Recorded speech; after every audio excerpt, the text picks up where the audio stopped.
Hello guys, welcome back to my channel. আবারও একটা আমি নতুন ব্লগ ভিডিও নিয়ে চলে এসেছি রান্নার রেসিপি। আজকের রান্নাতে থাকবে আমার মুরগির গোস্ত কষা। তার জন্য আমি নিয়েছি একটা আদা, ধনেপাতা। আর ধনেপাতা তো আমি দেবো না, নিয়ে এসেছে বাজার থেকে। আর আমি মুরগির গোস্তটা ভালো করে মুরগির গোস্তটা আগে পরিষ্কার করে নেব। পরিষ্কার করে নেবার পরে তারপরে আমি ধোবো। তোমরা দেখতে থাকো আমার ভিডিওটা, কেউ স্কিপ করে যাবে না, পুরো ভিডিওটা দেখবে। জানছি কথাগুলো একটু আমি ভুলভাল বলে দিচ্ছি, ঠিক করে বলতে পারছি না। দেখো, ধোবো বলে এটা পেটাতে আমি রেখে দিয়েছি, আমার পরিষ্কার করা হয়ে গেছে। এবার আমি পানিতে ঢেলে ধুয়ে নেবো। ধুয়ে নেবার পর ভালো করে ধুয়ে নিয়ে আর একবার এই বালতির জলটাতেও আর একবার ধুয়ে নেবো। বালতির জলটাতেও আর একবার ধুয়ে নেবো। ধোবার পরে পেটেতে আমি তারপরে তুলে নেবো, পেটেতে যাতে পানিটা ঝরে যায়।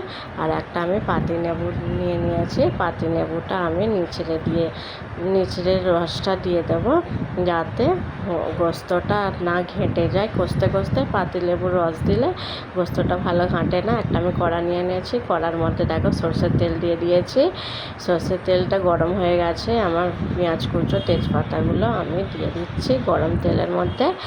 আমি এবারে এটাকে শুকনো লঙ্কা দিয়ে দেবো এর মধ্যে। শুকনো লঙ্কাগুলো আমি দিয়ে ভালো করে পেঁয়াজটাকে একটু বাদামি করে নেব।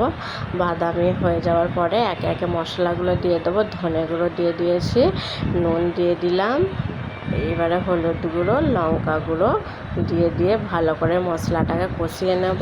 তারপরে ধোয়া গোস্তটা পেটে থেকে দিয়ে দিলাম। ধোয়া গোস্তটা ভালো করে গোস্তটা এবার আমি কষিয়ে নেবো। কষিয়ে যখন গোস্ত থেকে পানি বেরিয়ে যাবে, তারপরে আমি আদা রসুন বাটাটা আমি দিয়ে দেবো। তোমরা দেখতে থাকো। আর দেখো পানি বেরিয়ে গেছে, আদা রসুন বাটাটাও আমি এবার দিয়ে দিলাম। আদা রসুন বাটাটা দিয়ে ভালো করে আমি কষে নেবো। কষে নেওয়ার পরে যখন চলো, বাইরের ওয়েদারটা দেখো, মেঘলা হয়ে আছে। মেঘলা একটু মুরগির মাংস না হলে হয় বলো? দেখো আমার এখানে তেল ছেড়ে দিয়েছে, কত সুন্দর কালারটা এসেছে দেখেছো? এখানে তেল ছেড়ে দিয়েছে। আমি গরম মশলা আর পানি ঢেলে দিয়েছি। গরম মশলাটা তোমাদের দেখানো হয়নি দেওয়ার সময়।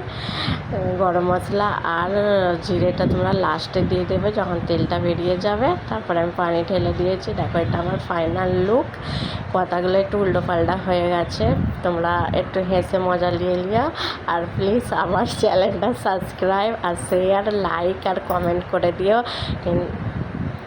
Bye bye.